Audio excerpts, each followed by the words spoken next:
all the beasts that are on the earth. Whosoever parteth the hoof, and that is cloven-footed, and cheweth the cud among the beasts that shall ye eat. Nevertheless, these shall ye not eat of them that chew the cud, or of them that divide the hoof, as a camel, because he cheweth the cud, but divideth not the hoof. He is unclean unto you. And the convey, because he cheweth the cud, but divideth not the hoof, he is unclean unto you. And the hare, because he cheweth the cud, but divideth not the hoof, he is unclean unto you. And the swine, though he divide the hoof, and be cloven-footed, yet he cheweth not the cud, he is unclean to you. Of the flesh shall ye not eat, and their carcass shall ye not touch. They are unclean to you. These shall we eat of all that are in the waters. Whatsoever hath fins and scales in the waters, and in the seas, and in the rivers, them shall we eat. And all that have not fins and scales in the seas, and in the rivers, and of all that move in the waters, and of any living thing which is in the waters, they shall be an abomination unto you. They shall be an abomination unto you. Ye shall not eat of their flesh, but ye shall have their carcasses in abomination. Whatsoever hath no fins or scales in the waters, that shall be an abomination unto you. And these are they which ye shall have in abomination among the fowls. They shall not be eaten. They are an abomination. The eagle, and the ostrich, and the osprey, and the vulture, and the kite after his kind, every raven after his kind, and the owl, and the night hawk, and the cuckoo, and the hawk after his kind, and a little owl, and the comrade, and the great owl, and the swan, and the pelican, and the greer eagle, and the stork, and the heron after her kind, and the lopping after the bat. All the fowls that creep going upon the floor shall be an abomination unto you. Yet these may ye eat of every flying, creeping thing that goeth upon all four, which have legs above their feet, and leap withal upon the earth. Even these of them ye may eat, and the locust after his kind, and the bald locust after his kind, and the beetle after his kind, and the grasshopper after his kind. But all other flying, creeping things, which ye have 4 feet, shall be an abomination unto you. And for these ye shall be unclean. Whosoever toucheth the carcass of them shall be unclean until the even. And whosoever beareth aught the carcass of them shall wash his clothes, and be unclean until the even.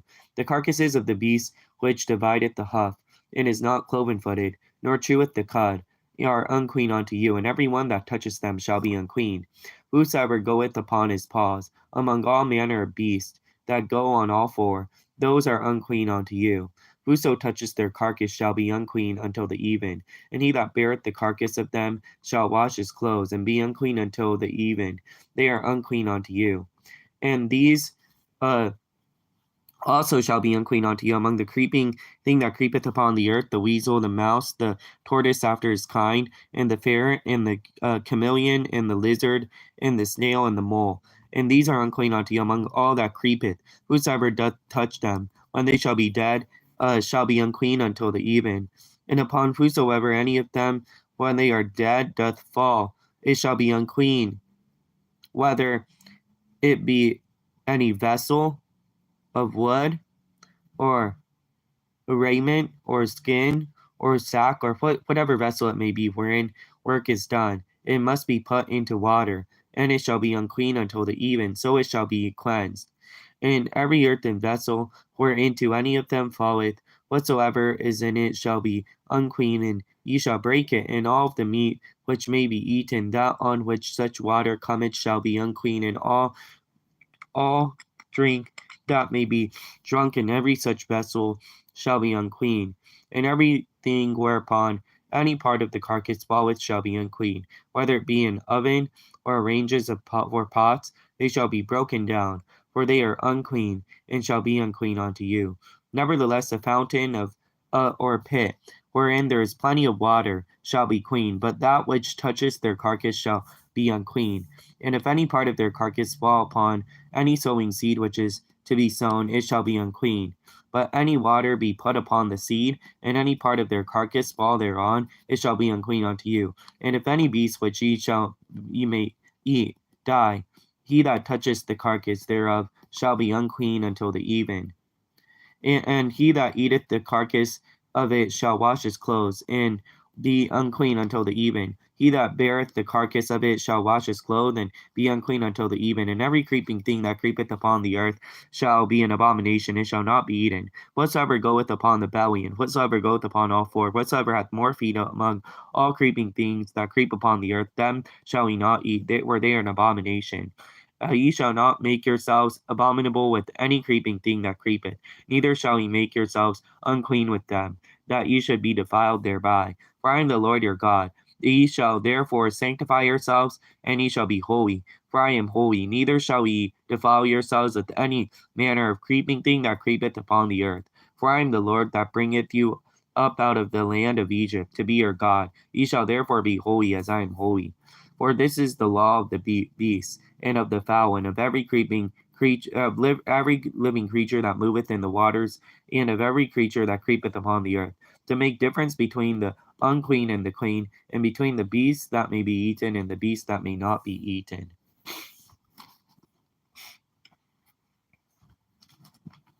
主はまたモーセとアロンに言われた。イスラエルの人々に言いなさい。地に合うすべての獣のうち、あなた方の食べることができる動物は次の通りである。獣のうちすべてひずめの分かれたもの、すなわちひずめの全く切られたもの、反数するものはこれを食べることができる。ただし反数するもの、またひずめが分かれたもののうちから次のものは食べてはならない。すなわちラクダ、これは反数する汚れ、どうも、ひずめが分かれていないから、あなた方には汚れたものである。岩たぬき、これは反数するけれども、ひずめが分かれていないから、あなた方には汚れたものである。のうさぎ、これは反数するけれども、ひずめが分かれていないから、あなた方には汚れたものである。豚、これはひずめが分かれており、ひずめが全く分かれているけれども、反数することはできないから、あなた方は汚れたものである。あなた方はこれらのものを食べてはならない。また、その死体に触れてはならない。こちらはあなた方には汚れたものである。水の中にいるすべてのもののうち、あなた方の食べることができるのは次の通りである。すなわち海でも川でもすべて水にいるもので、ヒレと鱗のあるものはこれを食べることができる。すべて水に群がるもの、またすべて水の中に生きる生き物のうち、すなわちすべて海、また川にいて、ヒレと鱗の、ヒレ、鱗のないものは、あなた方には忌むべきものである。これらはあなた方に忌むべきものであるから、あなた方はその肉を食べてはならない。またその死体は忌むべきものとしなければならない。すべて水の中にいて、ひれも鱗もないものは、あなた方に忌むべきものである。鳥のうち次のものは、あなた方に忌むべきものとして食べてはならない。これらは忌むべきものである。すなわち、ハゲワシ、ヒゲバゲシ、ミザコ、トビ、ハヤブサの類、諸々のカラスの類、ダチョウ、ヨタカ、カモメ、タカの類、フクロウ、ミミズグ、紫馬、ペリカン、ハゲタカ、この鳥、サムラギ類、ヤツガシラ、コウモリ、また羽があって4つの足で歩くすべての羽物は、あなた方が忌むべきものである。ただし、羽があって4つの足で歩くすべての羽物のうち、その足の上に、羽足があり、それで地の上を跳ねるものは食べることができる。すなわち、そのうちの次のものは食べることができる。移住イナゴの類、遍歴のイナゴの類、多いなゴの類、小さなゴの類である。しかし、羽があって4つの足を歩く。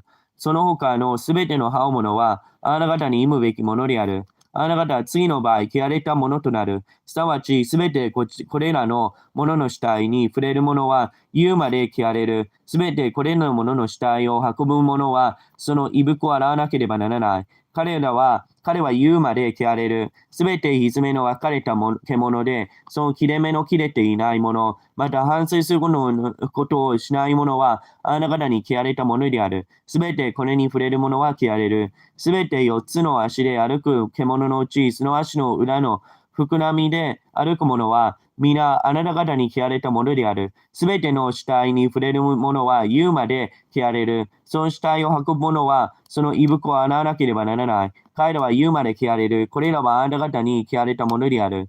地には這うもののうち、次のものはあなた方に汚れたものである。すなわち、モグラネズミ、トビヒズネミ、トゲゲの影の類、ヤモリ、オオトカゲ、トカゲ、砂トカゲ、カメレオン、諸々の葉物のうち、これらはあなた方が汚れたものである。すべてそれらのものが死んで、それに触れるものは言うまで汚れる。また、それらのものが死んで、それが落ちかかったものはすべて汚れる。木の器であれ、胃袋であれ、皮であれ、袋であれ、およそ仕事に使う器はそれを水に入れなければならない。それは言うまで汚れているから、そのうち清くなる。また、それらのものが、土の器の中に落ちたならば、その中にあるものは皆汚れる。あなた方はその器を壊さなければならない。また、すべての中にある食物で水分のあるものは汚れる。また、すべてのそのような器の中にある飲み物も皆汚れる。また、それらのものの死体が落ちかかったならば、そのものはすべて汚れる。天日であれ、かまどであれ、それを壊さなければならない。これは汚れたもので、あなた方に汚れたものとなる。ただし、泉、あるいは水の集まった水たまりは汚れない。しかし、その死体に触れるものは汚れる。その中のもの、それらのものの死体が、全く種の上に落ちてもそれは汚れない。ただし、種の上に水がかかっていて、その上にそれらのものの死体が落ちるならば、それはあなた方に汚れたものとなる。あなた方の食べる獣が死んだとき、その死体に触れるものは汚れる。その死体を食べる者は、その胃袋を洗わなければならない。言うまで汚れる。その死体を運ぶ者も、その胃袋を洗わなければならない。言うまで汚れる。すべて地に這う者は忌むべきものである。これを食べてはならない。すべて廃売行く者、四つ足で歩く者、あるいは多くの足を持つ者、すなわちすべての地を這う者は、あなた方はこれを食べてはならない。これらは忌むべきものだからである。あなた方はすべて這う者によって、あなた方の身を忌むべきものとしなければならない。また、これをもって身を汚し、あるいはこれによって汚されてはならない。私はあなた方の神、主であるから、あなた方は己を性別し、聖なるものとならなければならない。私は聖なるものである。地に這うものによって、あなた方の身を汚してはならない。私はあなた方の神となるため、あなた方をエジプトの国から導き上った主である。私は聖なるものであるから、あなた方は聖なるものとならなければならない。これらは獣と鳥と水の中に動くすべての生き物と地に這うすべてのものに関する掟であって、汚れたものと清いもの、食べられる生き物と食べられない生き物とを区別するものである。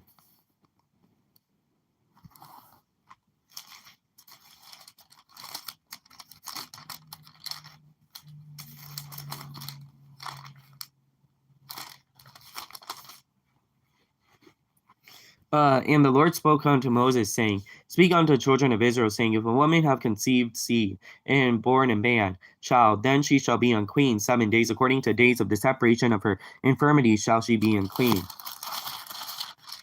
And in the 8th day, the flesh of his foreskin shall be circumcised, and she shall then continue in the blood of her purifying. 33 days she shall touch no hollow thing, nor come into the sanctuary until the days of her purifying be fulfilled. But if she bear a maid child, then she shall be unclean 2 weeks, as in her separation, and she shall continue in the blood of her purifying 66 days. And when the days of her purifying are fulfilled, for a son or for a daughter, she shall bring a lamb of the first year of the burnt offering, a young pigeon or a turtle dove for a sin offering, unto the door of the tabernacle of the congregation unto the priest, who shall offer it before the Lord and make an atonement for her, and she shall be cleansed from the issue of her blood. This is the law for her that hath borne a male or female. Then she shall bring, if she be not able to bring a lamb, then she shall bring 2 turtles or 2 young pigeons, the one for the burnt offering, and the other for a sin offering, and the priest shall make an atonement for her, and she shall be clean.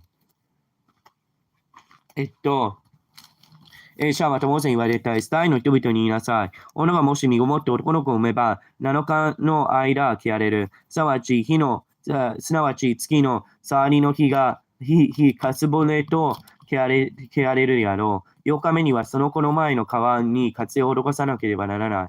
その女はなお、血の清めに33日経なければならない。その清めの日の満ちぬまでは、聖なるものに触れてはならない。また、聖なるところに入ってはならない。もし女の子が産めば、2週間月の触りに同じように着られる。その女はなお、地の清めに66日経なければならない。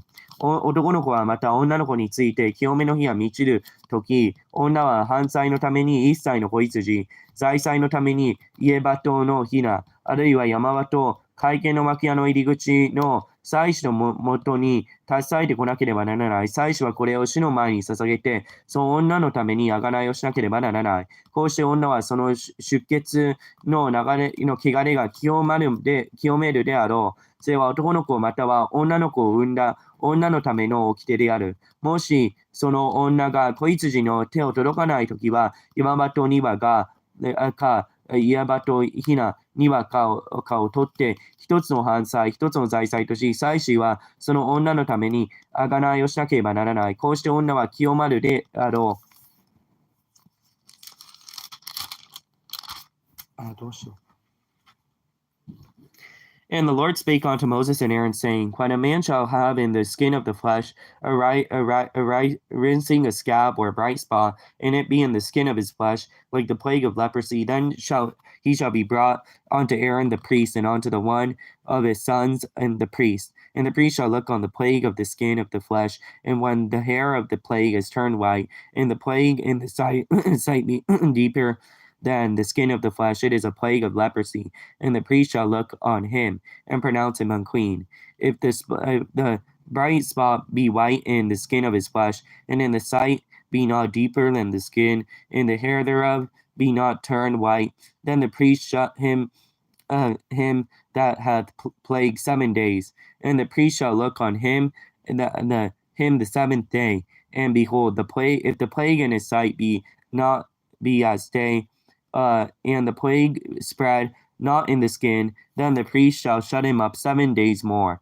The priest shall look on him again the 7th day, and behold, if the plague be somewhat dark, the plague spread not in the skin, and the priest shall proclaim him clean. It was but a scab, and he shall wash his clothes and be clean. But if the scab spread much abroad in the skin, after he hath been seen of the priest for the cleansing, he shall be seen of the priest again. And if the priest see that, behold, the scab spreadeth in the skin, then the priest shall pronounce him unclean. It is a leprosy.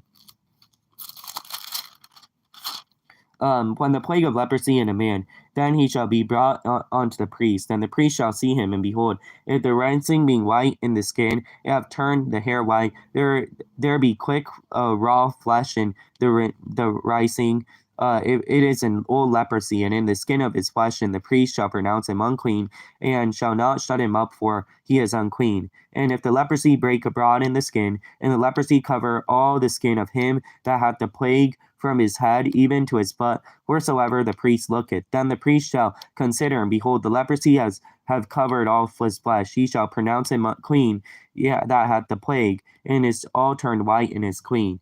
And he is clean. But when the raw flesh appeareth him, he shall be unclean. And the priest shall see the raw flesh and pronounce him to be unclean. For the raw flesh is unclean, it is a leprosy.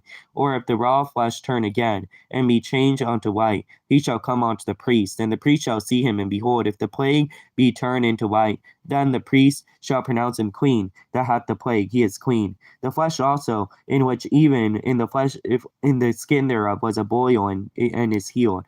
And the place of the boil, there will be white rinsing, or a bright spot white, or somewhat reddish, and it be showed to the priest. And if when the priest seeth it, behold, it be slight lower than the skin, and the hair thereof be turned white, and the priest shall pronounce him clean. It is unclean. It is a plague of leprosy broken out in the boil. But if the priest look on it, and behold, there be no white hairs therein, if it be not lower than the skin, but be somewhat dark, then the priest shall shut him up 7 days. And if it spread much abroad in the skin, then the priest shall pronounce him unclean. It is a plague. But if the bright spot stay in his place, and spread not, it is a burning boil, and the priest shall pronounce him clean. Or if there be any flesh in the skin whereof there is a hot burning, and the quick flesh that burneth white, bright spot, somewhat reddish or white. Then the priest shall look upon it, and behold, if the hair in the bright spot be turned white, it be in the deeper than the skin, it is a leprosy broken out of the burning. Wherefore the priest shall pronounce him unclean. It is the plague of leprosy. But if the priest look on it, and behold, there be no white hair in the bright spot, it be no lower than the other skin, but be somewhat dark, then the priest shall shut him up 7 days. And the priest shall look upon him the 7th day, and it be spread much abroad in the skin, then the priest shall pronounce him unclean. It is a plague of leprosy. And if the bright spot stay in his place, and spread not in the skin, but it be somewhat dark, it is a rinsing of the burning, and the priest shall pronounce him clean, for it is an inflammation of the burning.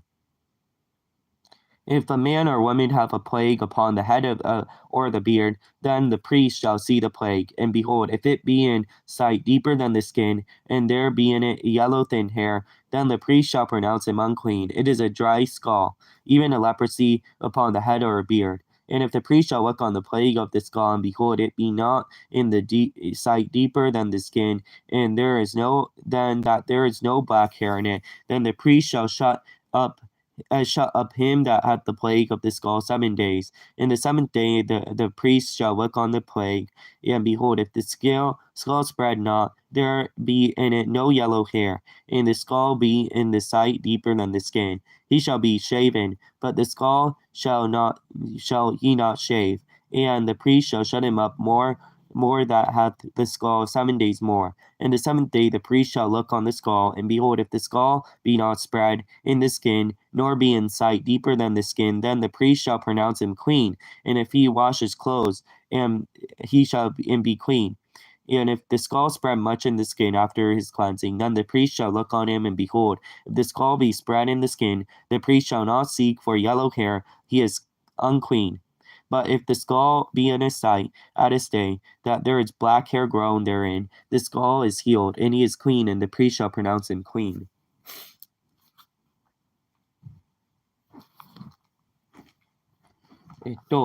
主はまたモーセとアロンに言われた。人はその身の皮に貼れ、あるいは吹き出物、あるいは光るところができ、これがその身に雷病の幹部のようになるならば、その人の祭司アロンはまた、祭司なるアロンの子たちの一人のもとに連れて行かなければならない。祭司はその身の皮の幹部を見、その幹部の毛がもし一つあり、かつ幹部がその身の皮よりも深く見えるならば、それは雷病の幹部である。祭司は彼を見て、これを汚れたものとしなければならない。もしまたその皮の光るところが白くて皮よりも深く見えず、また、毛も白く変わっていないならば、祭司はその患者の7日の間、止め置かなければならない。7日目に祭司はこれを見て、もし幹部の様子に変わりがなく、また幹部のが皮に広がっていないならば、祭司はその人をさらに7日の間、止め置かなければならない。7日目に祭司は再びその人を見て、幹部がもし薄らぎ、また幹部が皮に広がっているならば、祭司はそれを清いものとしなければならない。これは吹き出物である。その人は衣服を洗わなければならない。そして清くなるであろう。しかし、その人が祭司に見せて清いものとされた後に、その吹き出物が皮に広がるならば、再び祭司に好みを見せなければならない。祭司はこれを見て、その吹き出物が皮に広がっているならば、祭司はその人を汚れたものとしなければならない。これは雷病である。もし人に雷病の幹部があるならば、その人を祭司のもとに連れて行かなければならない。祭司がこれを見て、その皮に白い腫れがあり、その毛も白く変わり、かつその腫れに生きた生肉が見えるならば、これは古い雷病がその身の皮にあるのであるから、祭司はその人を汚れたものとしなければならない。その人は汚れたものであるから、これを止め置くに及ばない。もし雷病が広く皮に出て、その雷病がその患者の皮の頭から足までことごとく覆い、祭司の見るところすべてに及んでおれば、祭司はこれを見、もし雷病がその身をことごとく、覆って覆っておれば、その患者を清いものとしなければならない。これはことごとく白く変わったから、彼は清いものである。しかし、もし生肉がその人に現れておれば、汚れたものである。最初はその生肉を見て、その人を汚れたものとしなければならない。生肉は汚れたものであって、それらは大病である。もし、また、その生肉が再び一つ変わるならば、その人は祭司のもとに行かなければならない。祭司はその人を見て、もしその幹部が白く変わっておれば、祭司はその患者を清いものとしなければならない。その人は清いものである。また、身の皮に腫れ物があったが、治ってその腫れ物の場所に白い腫れ、また赤みを帯びた白い光るところがあれば、その祭司に見せなければならない。祭司はこれを見て、もし皮よりも低く見え、その毛が白く変わっていれば、祭司はその人を汚れたものとしなければならない。それは腫れ物を起こった大病の幹部だからである。しかし祭司がこれを見て、もしそのところに白い毛がなく、また、皮よりも低いところがなく、かえって薄らいでなるならば、祭司はその人を7日の間止め置かなければならない。そしてもし川に広く広がっているならば、祭司はその人を汚れたものとしなければならない。それは幹部だからである。しかし、その光るところが、もしそのところにとどまって広がらなければ、それは腫れ物の後である。祭司はその人を清いものとしなければならない。また、身の皮に火傷があって、その火傷を生きた肉がもし赤みを帯びた白、また、ただ白くて光るところとなるならば、最初はこれを見なければならない。そして、もしその光るところにある毛が白く変わって、そこが皮よりも深く見えるならば、これは火傷に生じた雷病である。最初はその人を汚れたものとしなければならない。これは雷病の幹部だからである。けれども、祭司がこれを見て、その光るところに白い毛がなく、また、皮よりも低いところがなく、かえって薄らいでいるならば、祭司はその人を7日の間止めておき、7日目に祭司は彼を見なければならない。もし川に広く広がっているならば、祭司はその人の汚れたものとしなければならない。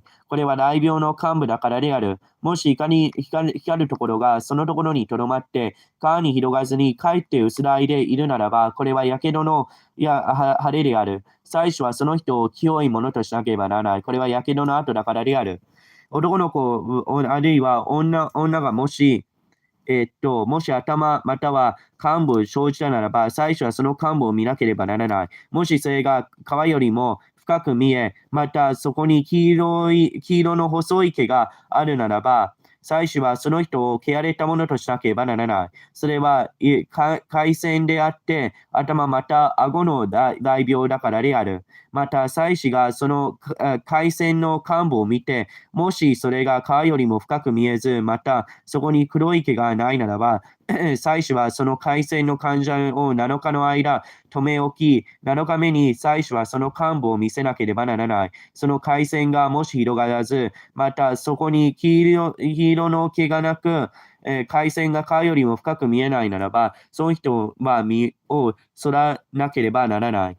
ただし、その海鮮を剃ってはならない。最初はその海鮮のあるものをさらに7日の間止め置き、7日に最初はその海鮮を見なければならない。もしその海鮮が川に広がらず、それが川よりも深く見えないならば、最初はその人を清いものとしなければならない。その人はまたその衣服を洗わなければならない。そして清くなるであろう。しかし彼が清いものとされた後に、その海鮮が川に広くなるならば、最初はその人を見せなければならない。もしその海鮮が彼に広がっているならば、最初は黄色の毛を探すまでもなく、その人は汚れたものである。しかし、もしその海鮮の様子に変わりがなく、そこに黒い毛が生じているならば、その海鮮は治ったので、その人は清い。その人が清いものとしなければならない。また、あるいは、女は、もしその身に川に光るところ、すなわち白い光るところがあるならば、最初はこれを見なければならない。もしその身の川の光るところ、鈍い白であるならば、これはただ白線がその川に生じたのであって、その人は清い。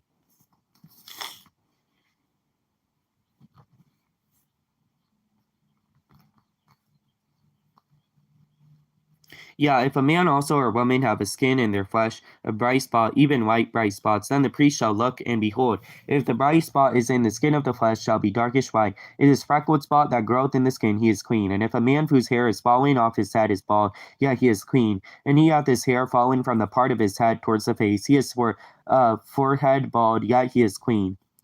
And if there be in the bald head or the bald forehead, white reddish sore, it is a leprosy sprung up in the bald head or the bald head, his bald forehead.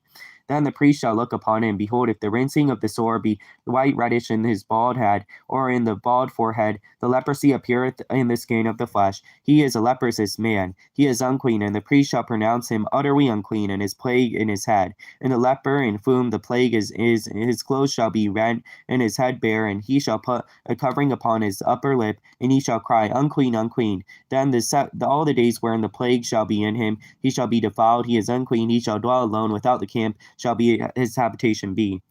And the garments also that the plague of leprosy is in, whether it be a woolen garment or a linen garment, whether it be a warp or a woof, or a linen or a woolen, whether in a skin or anything made of skin. And if the plague be greenish or reddish in the garment, or in the skin, either in the warp or in the woof, or in anything of skin, it is a plague of leprosy, and shall be showed unto the priest. And the priest shall look upon the plague, and shut up it, and at the plague 7 days he shall look on the plague on the seventh day, if the plague be spread in the garment, either in the warp or in the woof, or in the skin, or in any work that is made of skin. The plague is a fretting leprosy, and it is unclean. He shall therefore burn that garment, whether warp or woof, or in a woolen or linen, or in anything of skin, wherein the plague is, for it is a fretting leprosy, it shall be burnt in the fire. And if the priest shall look, and behold, the plague be not spread in the garment, either in the warp or in the woof, or in anything of skin, then the priest shall command that they wash the thing wherein the plague is, and he shall shut up 7 days more. And the priest shall look on the plague after it is washed, and behold, if the plague have not changed his color, the plague be not spread, it is unclean. Thou shalt burn it in the fire, in its inward, whether it be bare within or without. And if the priest look, and behold, the plague be somewhat dark after the washing of it, then he shall rend it out of the garments, out of the skin, or out of the warp, and out of the woof. And if it appear in the garment, either in the warp or in the woof, or in anything of skin, it is a spreading plague, thou shalt burn it wherein the plague with fire. And the garment, either warp or woof, or whatever thing of skin it be, which thou shalt wash, if the plague be departed from them, it shall be washed a second time, and it shall be clean. This is the law of the plague of leprosy, in a garment of woolen or linen, either in a warp or in or woof, or anything of skins, and pronounce it clean or pronounce it unclean.